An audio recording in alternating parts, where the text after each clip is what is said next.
très en colère depuis mon enfance. En 2004, je suis en République démocratique du Congo et je travaille pour les Nations Unies. Et une de mes fonctions, je suis dans une zone un petit peu chaotique évidemment, une de mes fonctions, c'est de vérifier les conditions de détention des prisonniers qui sont détenus par des casques bleus dans des camps. Alors il y a un carré VIP pour ce qu'on appelle les gros poissons. Et les gros poissons, c'est des chefs de groupes armés, des soi-disant seigneurs de guerre, enfin c'est des criminels quoi. Ils sont pas très nombreux, ils sont une dizaine. Ils sont plutôt bien traités. Et moi, ils m'adorent. Moi, je viens les voir de façon hebdomadaire. Ils m'adorent parce que je leur amène des magazines français. Et le fait est, quand je les vois, ils sont vraiment assez pathétiques.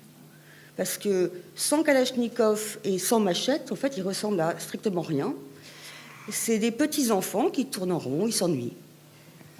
Et un jour, il y a l'un d'entre eux, pas l'un des moindres, hein, un espèce de général autoproclamé de 25 ans, qui vient me voir et qui essaye de me serrer la main. Seulement, moi, sa main, je sais qu'elle est pleine de sang, comme pour tous les autres. Je ne veux pas lui serrer la main. Il me dit, avec des larmes aux yeux, véridiques, hein, comme un petit enfant, Madame Vanessa, est-ce que je pourrais garder le magazine que vous m'avez prêté la semaine dernière? Et là, alors pour ceux qui me connaissent un petit peu, la colère, elle commence là, puis elle monte, hein, elle monte. Seulement, c'est un cadre professionnel, donc ça reste coincé au niveau des mâchoires, là, mais ça montre, je hurle dans ma tête. Je hurle dans ma tête. Et je le regarde, mais je lui dis rien. Mais dans ma tête, je lui dis, toi, mon gars, toi, tu crois que je ne sais pas qui tu es? Tu crois que je ne sais pas ce que tu as fait? Tu crois que je ne sais pas les centaines de personnes que tu as tuées? Les centaines de villages que tu as brûlés? Tu crois que je ne sais pas, je ne suis pas au courant? Des femmes que tu as violées? Des baïonnettes que tu as insérées dans des vagins des petites filles? Tu crois que je ne connais pas ce que tu as fait?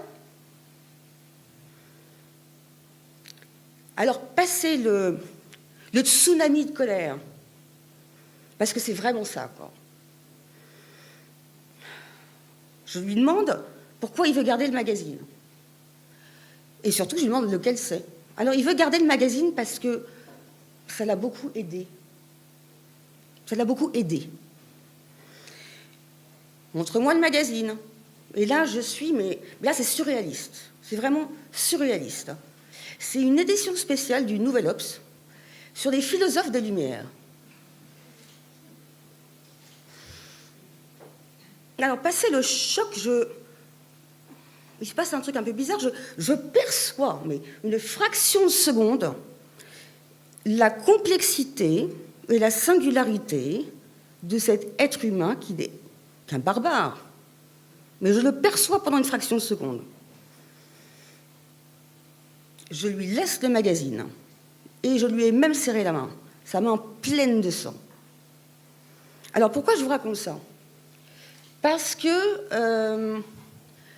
je n'aurais pas pu faire cet effort-là, peu importe ce qu'on pense de la conclusion de l'histoire, j'aurais pas pu entrevoir quoi que ce soit si je n'avais pas fait une rencontre vraiment déterminante à l'adolescence, vraiment déterminante. En 1988, j'ai 14 ans et je traîne aux puces de Clignancourt avec ma copine Élise et on est des clichés des adolescentes en crise, hein, vraiment des clichés. On est tout en noir, on n'a pas les moyens de s'offrir des Doc Martens, mais on compense par le maquillage, donc on a les ongles noirs et surtout aux puces de Clignancourt, on se fait des petits plaisirs quand même, parce que c'est la parade, on se met du rouge à lèvres noir.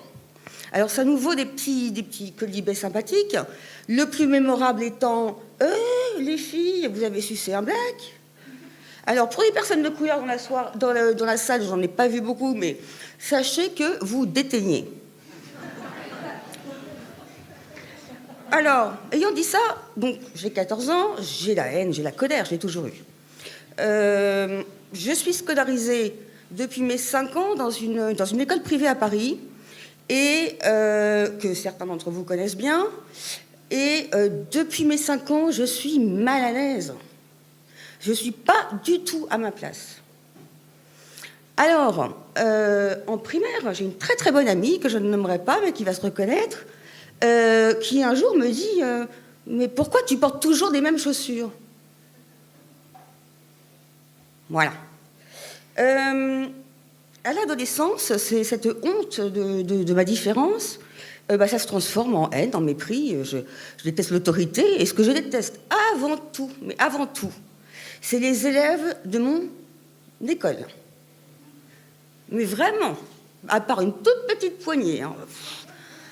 Donc moi, j'ai adopté une stratégie assez simple. Je les ai mis tous dans le même sac. Alors ça s'appelle le sac des fils et filles à papa et maman, des petits bourgeois pour y gâter,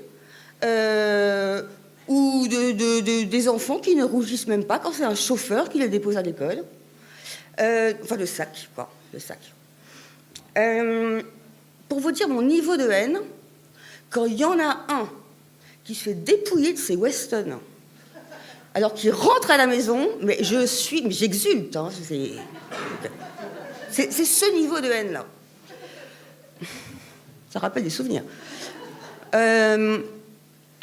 Du coup, j'ai perdu le fil. Ça va revenir. Voilà, donc bon, le temps avance. Je suis en seconde. Je me suis un petit peu calmée sur mes crises d'adolescence, ma crise d'adolescence, mais ma haine est parfaitement intacte, hein, vraiment intacte. Le sac est toujours là. Et là, il se passe un truc assez incroyable. Il y a une jeune fille qui sort du sac et qui vient me serrer la main. Alors, ça ne fait pas du tout partie du programme. Hein. Ça ne fait pas partie de ma grille de lecture. Le mépris, c'est très structurant. Et là, je ne sais pas quoi faire. Hein. Bon, elle insiste. Elle insiste. Puis, apparemment, elle ne me veut pas de mal, quoi. Elle veut juste me rencontrer, moi. Le temps passe, c'est parce que j'accepte sa main tendue. Le temps passe, on apprend à se connaître, on apprend à connaître nos singularités respectives, et on devient amis. Alors elle fait une autre chose, elle me présente à son cercle d'amis, qui viennent tous du sac. Et là, il se passe aussi un truc incroyable. Petit à petit, j'arrive à les distinguer.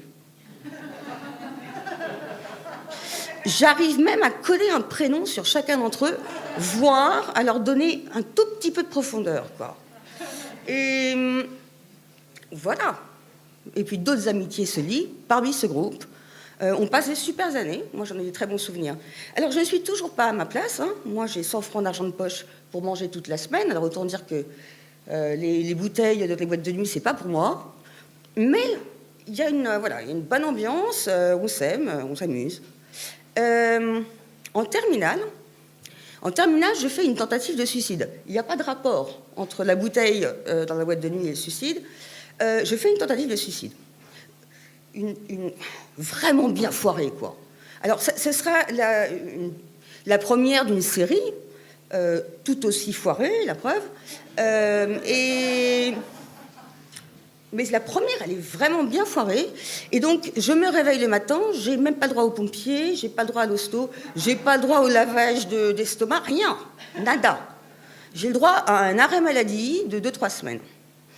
Alors, pendant cet arrêt maladie, la jeune fille en question, mon amie, m'appelle, c'est la terminale, elle me dit « Écoute, je vais photocopier mes notes de cours pour toi, comme ça tu pourras rattraper pour le bac. Et en plus, il faut s'inscrire à la fac. » Alors, moi, quand j'entends ça, si tu veux, moi, je voulais m'inscrire au cimetière. Donc, le bac, la fac, bon. Elle me dit, t'inquiète pas, tu me donnes tes 3 choix, je vais t'inscrire. Et elle le fait. Et d'ailleurs, je ne l'ai jamais remerciée pour ça, donc je le fais aujourd'hui. Il y a une bonne raison pour laquelle je ne l'ai jamais remerciée, c'est qu'en général, quand on fait une tentative de suicide, donc quand ça ne marche pas, on se réveille rarement en se disant « Ouais, je suis en vie !» En général, on se réveille en se disant « Mais j'ai même pas réussi ça, quoi. » Voilà. L'année suivante, je suis à la Sorbonne, à la fac. Donc merci à la jeune fille. Sauf que la fac, je déteste. Mais en moins d'une semaine, je savais que c'était pas pour moi, quoi. Il n'y a qu'une seule chose qui me motive pour aller en cours, c'est un mec. Et c'est un jeune homme qui est vraiment, mais alors, vraiment très, très, très, très beau. Et quand on est ado, on a tendance à confondre la beauté et l'amour. Ça arrive encore après, mais bon. Et donc voilà, un jour, je prends mon courage à deux mains, je lui cours après, je l'aborde, on prend un café, on finit dans sa chambre de bonne, et ce qui devait arriver, arriva. Et c'est là que si j'ai des intimes dans la salle, ils peuvent prendre des boules de caisse. Donc, ce qui devait arriver arriva, c'est les années SIDA, préservatif oblige, etc. Et le monsieur passe à l'action. Sauf que je ne sens aucune connexion. Alors, il y a bien un frottement dans une partie de mon corps, mais il n'y a pas de connexion. Aucune. Donc, il finit son affaire. Il se retire. Et puis, on discute un peu. On discute un peu, et puis là, rebelote. Il recommence. Et c'est pareil, non, pas de connexion. J'ai l'impression d'être une poupée gonflable, hein, je ne vois pas trop la différence. Il retermine son affaire une fois de plus, et puis là, je sens un liquide étranger qui me coule entre les jambes. Soyez pas choqués, on a tous vécu ça. Hein. Et donc, je me retourne vers le monsieur, je lui dis, mais du coup, la deuxième fois, le préservatif, non. Il me répond non, pas de préservatif. 2 heures plus tard, je suis dans le RER en train de regarder les notices pour les tests de grossesse. Pardon, excusez-moi. Et je vois, faut attendre. On ne peut pas faire pipi sur la bandette tout de suite, faut attendre. J'attends, je fais pipi, c'est positif, tout s'écroule. Tout s'écroule. Je ne veux plus aller à la fac, j'ai 18 ans, je suis enceinte, mes amis sont tous éparpillés autour de la Terre, mais il n'y a plus rien, quoi. Je l'annonce à ma mère, qui me dit non, tu vas pas avorter, je vais garder le bébé. Et puis toi, tu iras à la fac. Et je lui dis non. Donc c'est la guerre froide à la maison. Vraiment, tout s'était écroulé. Je vais au planning familial, on connaît tous, le psy, enfin tous, pardon, ceux qui ont déjà tenté. Le planning familial, les psys, les machins, le premier examen chez le gynécologue. Alors, pardon pour des garçons, ça vous fascine pas, mais je vous jure, le premier examen, le médecin m'a pourri. Et c'était en même temps qu'une échographie pelvienne. Alors, je ne vous explique pas le niveau d'humiliation quand on vous pourrit alors que vous avez les jambes écartées. Ça vous fait pas rire, mais c'est pas drôle, hein. Donc voilà. En plus, il m'annonce que je dois attendre un mois, j'attends. Le jour J arrive. J'arrive à l'hôpital la veille et je suis sur mon lit d'hôpital. Ma mère m'a à peu près reniée. Très peu d'amis sont au courant et je me sens seule au monde, mais vraiment, vraiment seule au monde, abandonnée. Et là, je reçois un bouquet de fleurs. Il n'y a pas de carte. Je reçois un bouquet de fleurs. Je me dis non, il y a quelqu'un qui a pensé à moi. Il y a une personne qui a pensé à moi. Pardon. Là, j'ai pas fini. N'applaudissez pas. Il y a une personne qui a pensé à moi. Alors, évidemment, je me dis, c'est ma mère, elle doit culpabiliser, hein, de savoir sa fille aînée comme ça, dans le désarroi, etc. Donc, j'appelle à la maison et je lui demande, maman, c'est toi qui m'as envoyé des fleurs? Non. Alors, je vous le donne en mille, qui c'est qui m'a envoyé des fleurs? C'est la jeune fille qui était sortie du sac.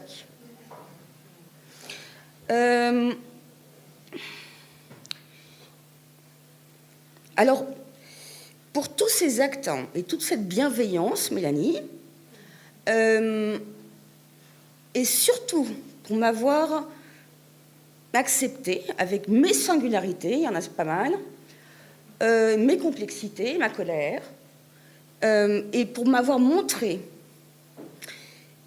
que je suis capable de percevoir la complexité, la singularité des gens les plus misérables, des gens les plus nantis, et même des criminels de guerre. Merci. Et merci à vous.